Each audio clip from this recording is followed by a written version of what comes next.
નમસ્કાર. ચાલો આજે વાત કરીએ ઇલેક્ટ્રિકલ કેબલ્સની, એ અદૃશ્ય દુનિયા વિશે જે આપણા રોજબરોજના જીવનને પાવર આપે છે. ક્યારેય વિચાર્યું છે કે આ બધું કામ કેવી રીતે કરે છે? ચાલો આજે એ જ સમજીએ. જુઓ, ગામડાઓમાં કે હાઈવે પર આપણને મોટા મોટા પાવર ટાવર અને લટકતા વાયર દેખાય છે, ખરું ને? પણ શહેરોમાં તો વીજળી જાણે ક્યાંક જમીનમાંથી જ આવતી હોય એવું લાગે. તો આ બે સિસ્ટમ, ઓવરહેડ અને અંડરગ્રાઉન્ડ, એમાં આટલો ફરક કેમ છે? તો ચાલો આ જ સવાલનો જવાબ શોધીએ. ભલે શરૂઆતમાં અંડરગ્રાઉન્ડ કેબલ નાખવાનો ખર્ચ ઘણો વધારે હોય, પણ ખાસ કરીને શહેરોમાં સેફટી અને ભરોસાની વાત આવે ત્યારે આ જ કેમ બેસ્ટ ઓપ્શન ગણાય છે, એની પાછળ નક્કર કારણો છે. એના મુખ્ય ફાયદાઓ ખરેખર બહુ જબરદસ્ત છે. પહેલું તો કુદરતી આફતો જેમ કે વાવાઝોડું કે ભારે વરસાદ, એનાથી સંપૂર્ણ રક્ષણ મળે છે. ફોલ્ટ થવાની શક્યતા ઘટી જાય છે અને વોલ્ટેજ લોસ પણ ઓછો થાય છે, એટલે કે વીજળીનો બગાડ અટકે છે. અને હા, મેન્ટેનન્સ ઓછો, શહેરની સુંદરતા જળવાઈ રહે અને આ કેબલનું આયુષ્ય પણ લાંબુ હોય છે. એટલે જ તો એ એક સ્માર્ટ ચોઇસ છે. પણ એક મિનિટ, શું બધા અંડરગ્રાઉન્ડ કેબલ એક સરખા હોય? ના, બિલકુલ નહીં. એન્જિનિયરો એને અલગ અલગ રીતે ઓળખે છે, એને ક્લાસિફાય કરે છે. અને આ વર્ગીકરણનો સૌથી મોટો અને સૌથી અગત્યનો આધાર છે વોલ્ટેજ. જુઓ, આમ તો કેબલનું વર્ગીકરણ બે રીતે થઈ શકે. એક તો એમાં કેવું ઇન્સ્યુલેટિંગ મટીરિયલ વપરાયું છે એના પરથી, અને બીજું એના વોલ્ટેજ ગ્રેડ પરથી. પણ જ્યારે ફિલ્ડ પર કામ કરવાનું હોય ત્યારે પ્રેક્ટિકલી વોલ્ટેજ રેટિંગ જ સૌથી વધુ ઉપયોગી અને મહત્વની રીત છે. તો ચાલો હવે આપણે આ વોલ્ટેજની આખી દુનિયામાં એક નાનકડી સફર કરીએ. આપણે જોઈશું કે કેવી રીતે ઘરમાં વપરાતા સાદા કેબલથી માંડીને આખા દેશમાં પાવર ટ્રાન્સફર કરતા મહાકાય કેબલ એકબીજાથી અલગ પડે છે. આ ડાયાગ્રામમાં આખું વોલ્ટેજ સ્પેક્ટ્રમ એકદમ સરળ રીતે બતાવ્યું છે. સૌથી નીચે છે લો ટેન્શન, એટલે કે LT, જે 1000 વોલ્ટ સુધી કામ કરે છે. અને પછી જેમ જેમ ઉપર જઈએ તેમ HT, ST, EHT અને છેક 1,32,000 વોલ્ટ્સથી પણ વધારે પાવરવાળા એક્સ્ટ્રા સુપર વોલ્ટેજ કેબલ આવે છે. દરેકનું કામ અને જગ્યા અલગ અલગ છે. તો સૌથી પહેલાં વાત કરીએ એ કેબલની જે આપણી સૌથી નજીક છે, લો ટેન્શન કેબલ, એટલે કે LT. આ કેબલ 1100 વોલ્ટ સુધીનું વોલ્ટેજ સંભાળી શકે છે. હા, એ જ કેબલ છે જે આપણા ઘરોમાં, ઓફિસોમાં અને નાની નાની દુકાનોમાં લાઇટિંગ માટે વપરાય છે. અરે, કોઈ મશીન કે સાધનને પાવર આપવો હોય તો પણ આ જ કેબલ કામ લાગે.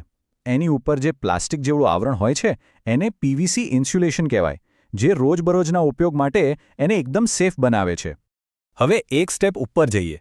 હવે વારો છે હાઈ ટેન્શન, એટલે કે HT, અને સુપર ટેન્શન, એટલે કે ST કેબલ્સનો. આ હવે ઘરની વાત નથી, આખા વિસ્તારની વાત છે. HT કેબલ્સ 11,000 વોલ્ટ અને ST કેબલ 33,000 વોલ્ટ સુધીનો પાવર સંભાળી શકે છે. આખા શહેરમાં પાવર પહોંચાડવાનું કામ આ કેબલ્સ કરે છે. હવે સ્વાભાવિક છે કે આટલો બધો હાઈ વોલ્ટેજ હોય તો પ્રોટેક્શન પણ મજબૂત જોઈએ, એટલે જ આ કેબલ્સમાં એક ધાતુનું વધારાનું રક્ષણાત્મક સ્તર હોય છે. આનો ઉપયોગ હાઈ વોલ્ટેજ પાવર ટ્રાન્સમિશન માટે થાય છે. એટલું જ નહીં, પાણીની અંદર કેબલ નાખવાનો હોય ત્યારે પણ આ જ વપરાય છે.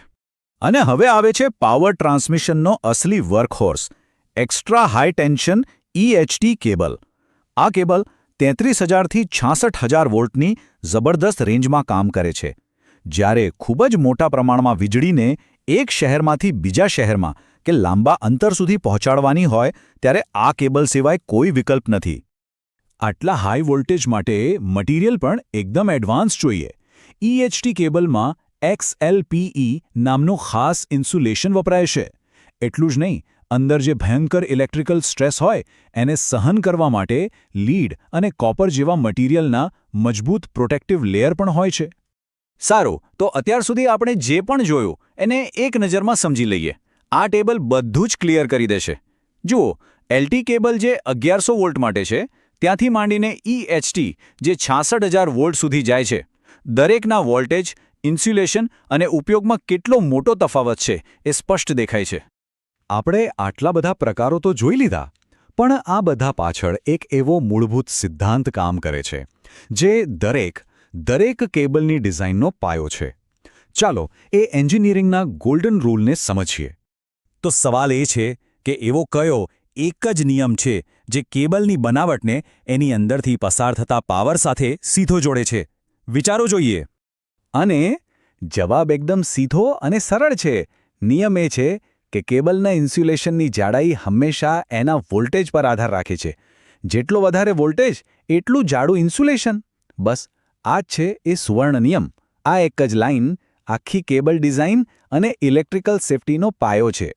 અને આ ચિત્ર એ નિયમને એકદમ સ્પષ્ટ કરી દે છે.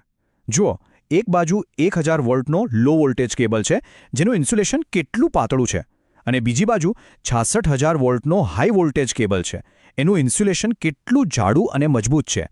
વોલ્ટેજ અને ઇન્સ્યુલેશનની જાડાઈમાં આ સીધો સંબંધ જ એક સુરક્ષિત અને અસરકારક કેબલ ડિઝાઇનનો મૂળ મંત્ર છે. આ પાવર ગ્રીડ ખરેખર એન્જિનિયરિંગની એક અદૃશ્ય અજાયબી છે, નહીં? આનાથી એક વિચાર આવે છે. આપણી આસપાસ આવી બીજી કેટલી છુપાયેલી સિસ્ટમ્સ હશે જે રોજ આપણા જીવનને અસર કરે છે, પણ આપણે એને સમજવાની કોશિશ નથી કરતા. કદાચ એ પણ સમજવાની રાહ જોઈ રહી છે.